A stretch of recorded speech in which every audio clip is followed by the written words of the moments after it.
నమస్తే, నా పేరు ప్రశాంతి. వై న్యూస్ కు స్వాగతం. కాకినాడ జిల్లాలో అపచారం జరిగింది. భారత రాజ్యాంగ నిర్మాత డాక్టర్ బాబాసాహెబ్ అంబేద్కర్ విగ్రహానికి చెప్పులు వేసి ఉండడం కలకలం రేపింది. ఘటన మండల కేంద్రం శంకవరంలో చోటు చేసుకుంది. యావత్ జాతంతా బాబాసాహెబ్ జయంతిని మహోత్సవంగా జరుపుకుంటే గుర్తు తెలియని అనామకుడు అంబేద్కర్ విగ్రహం మెడలో చెప్పులు వేలాడదీశాడు. ఇవాళ తెల్లారేసరికి ఈ సంఘటన వెలుగు చూడడంతో అంబేద్కర్ అభిమానుల్లో ఆగ్రహావేశాలు కట్టలు తెంచుకుంది. గ్రామంలో ఉద్రిక్తత చోటు చేసుకుంది.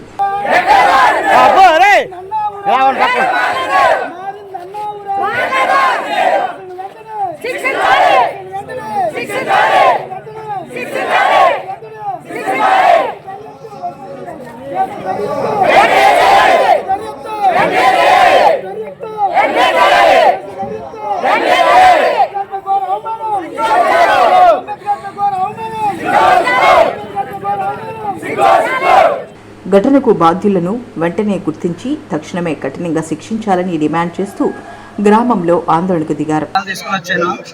వచ్చిన తర్వాత పిల్లల్ని స్కూల్ బస్ ఎక్కించేసి నేను పంపించే చోటు చెప్పుకోవడానికి అనిపించింది.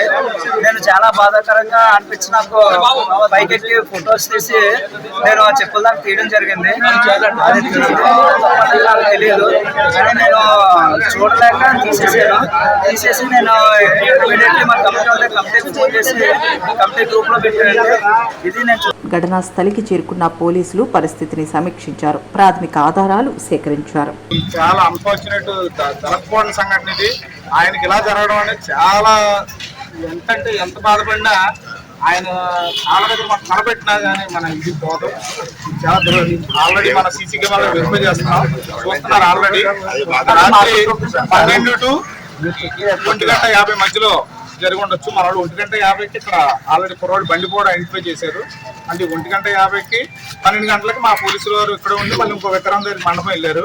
ఈ మధ్యలో జరిగి ఉండొచ్చు, అది కూడా చూస్తున్నారు. మన డాగ్ స్క్వాడ్ వస్తుంది, క్రూజ్ టీమ్ హెడ్ క్వార్టర్ నుంచి వస్తున్నారు. ఇవన్నీ కూడా మనం త్వరితగతిన చేస్తున్నాం. మా డిఎస్పీ గారు అందరూ వచ్చేస్తున్నారు. ఈ ఎట్టి పరిస్థితిలో ఎంత త్వరగా అయితే అంత త్వరగా దాన్ని డిటెక్ట్ చేసి దోషులు పట్టుకునే బాధ్యతని ఎస్పీ గారు